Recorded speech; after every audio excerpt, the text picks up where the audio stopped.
everyone, and welcome to this episode of an Ingenious U Mini.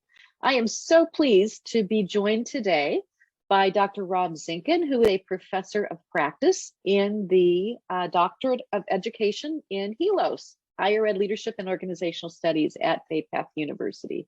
So welcome to the show, Dr. Zinkan.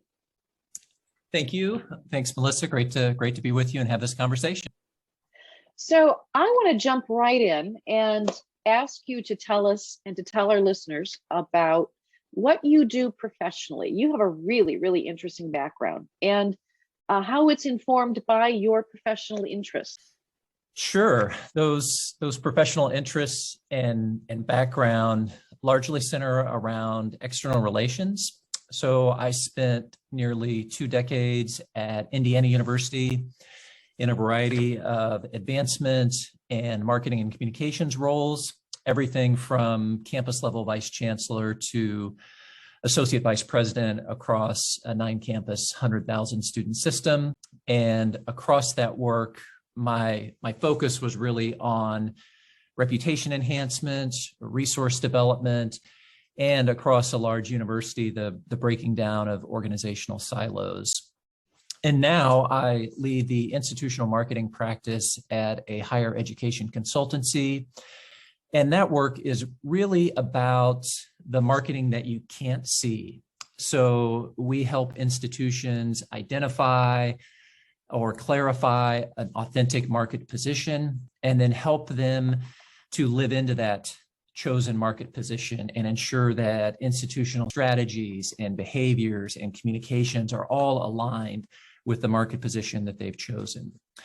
And then the other component of that work with the consultancy is organizational design and development. So helping institutional leaders evolve their marketing and communications organization at their campuses to be high functioning, to be modern, to be outcomes focused, so that the function of marketing and communications can be in an optimal position to impact, to advance the most important institutional priorities. And then one other note, speaking of institutional priorities, is strategic planning as another professional interest and area of work. And we completed a recent study of 108 higher education strategic plans, current plans across 4-year private and public institutions from all 50 states. And as a result of that research, the co-principal investigator and we published a book titled What Makes a Strategic Plan Strategic. So that was a fascinating undertaking and has certainly helped to inform our work and my work with a variety of colleges and universities and my thinking and mentoring of students in the HELOS program. Just want to say, you are in such a critically important area of higher ed these days. As you know, differentiation and finding your secret sauce and then figuring out how to communicate that externally is more important than ever before. And so the work that you do in that space and the experience you have is so incredibly valuable, which gives our students such a benefit having you in the classroom. So speaking of the classroom, tell us how you are involved at HELOS. What do you teach? What's your role? Yes, so I teach 730 and 731, the Community of Practice 1 and 2 courses. So have the great pleasure of working with first-year students. The Community of Practice is a first-year course, so we have a small learning community of a small number of students, and I serve as the faculty mentor for that group. And it's wonderful. We have the opportunity in that small group for students to dig deep into their own leadership capabilities, their leadership vision and aspirations. And again, to do that in a small group format, to have a supportive group of peers and to have critical friends who are helpful, but challenge them in constructive, positive ways. And it's been great as we approach the latter part of the year to see that group come together and to grow both individually and in their relationships to one another. It's been a great privilege. And through that course, they will develop a reflective learner and leadership development plan, and that will help guide them throughout the rest of their doctoral journey. And then through that course also, they start thinking about, in conjunction with other courses, but they start thinking about and exploring action research dissertation topics, which I think is a wonderful thing for them to be doing at the beginning of the program and at these early stages. So can you say a little bit more about what specifically you like about teaching in the HELOS program and being involved with our students in such a deep and meaningful way? Yes, and those are such great adjectives for it. It is deep, it is meaningful, and it starts with the students. I love it because the students are wonderful. They're really inspiring.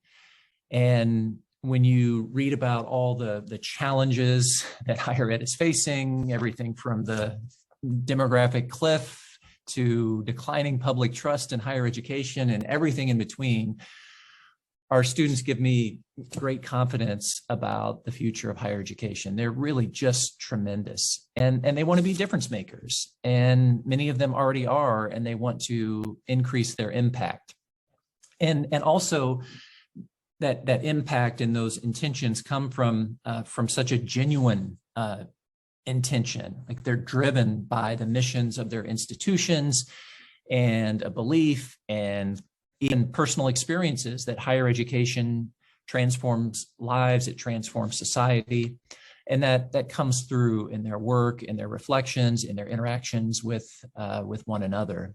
And speaking of those interactions, and I talked about the community of practice, the second thing that I enjoy is that sense of community in the program, that it really is a community and certainly is fostered by that community of practice.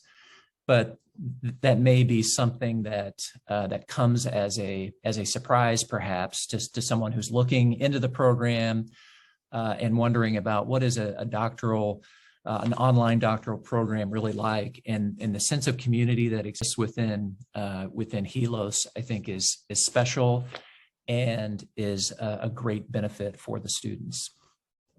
Well, indeed. And is there anything else that you would add in terms of things that prospective students should know about the HELOS program as they're considering taking that very big step of going back for their doctoral degree? Yes, it is a big step, certainly. I think a couple of things stand out about the program in addition to what I've shared. One is the focus of leadership obviously is about, as leaders, we want to create change. Leadership is about creating change. And so the focus on innovation that higher ed so desperately needs. And I think that prospective students can see that as they explore and look into the curriculum to see how change management and innovative practice comes through across the entire program. So students are come out of this program with that capability or enhanced capability to reimagine their institutions and to create a future that doesn't exist yet for higher ed. And as we know, given the disruption and rapidly changing landscape is so needed. So that focus on change and innovation. And then the second thing that comes to mind is the emphasis on reflective practice that's embedded in the program. And I know that reflective practice can be a challenge, especially initially for leaders when it's so different than what busy leaders and busy people are currently doing. But I often say that reflective practice is a superpower.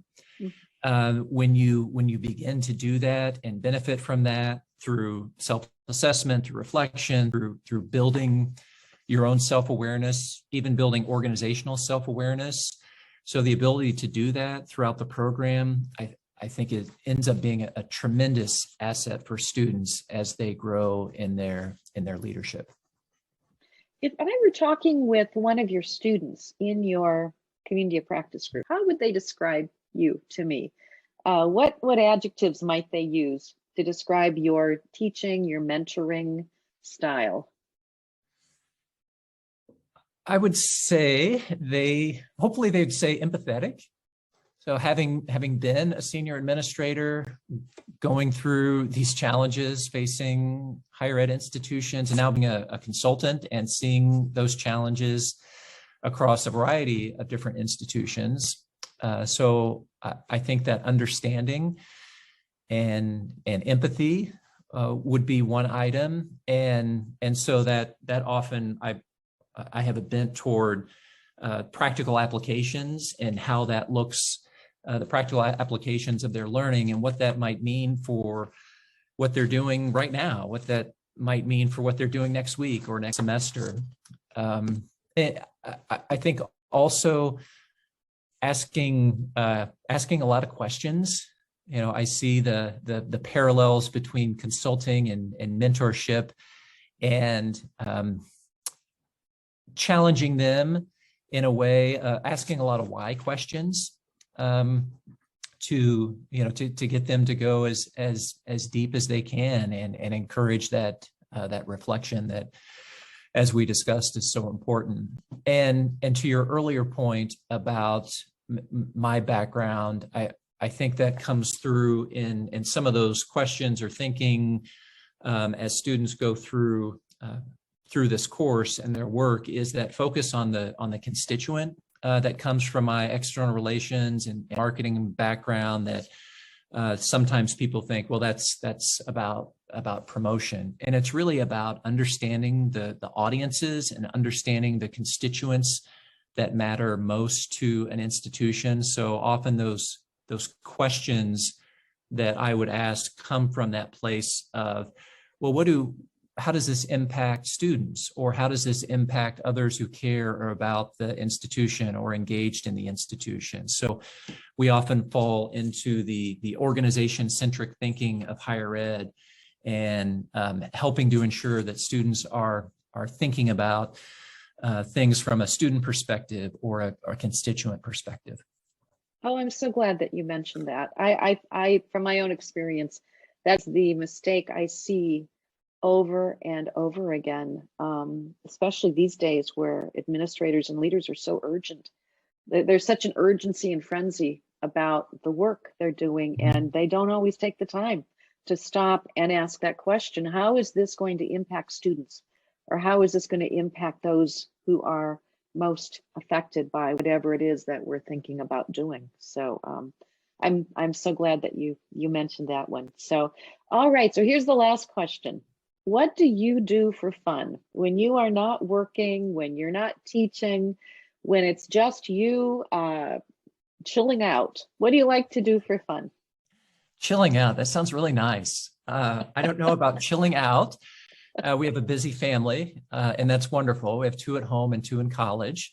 And so interesting to experience higher education as a parent. But for those 2 who are at home, we are all runners. So cross country in the fall, indoor track in the winter, track and field in the spring, make for a busy schedule of athletic events. My wife coaches the sport as well. And for me personally, running is a great stress reliever, and provides wonderful time to think, to decompress, and just have that time that we don't often have for reflection and all those things. And even listening to the Ingenious U podcast, which I do when I run, and that's a great thing too. And anything outdoors too. We love the outdoors. So if we go on vacation, it's likely to be to a national park or a state park or national monument or national park service site. Love hiking and being outdoors when phones are away or there's no service, and we just have to be together and enjoy the peacefulness of the outside. And that's nothing better than those times.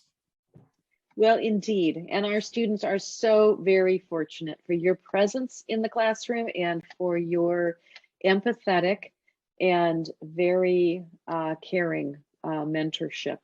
So thank you for this conversation. And I wish you all the best as we go into this crazy season of the year. Yes, thanks so much. You as well.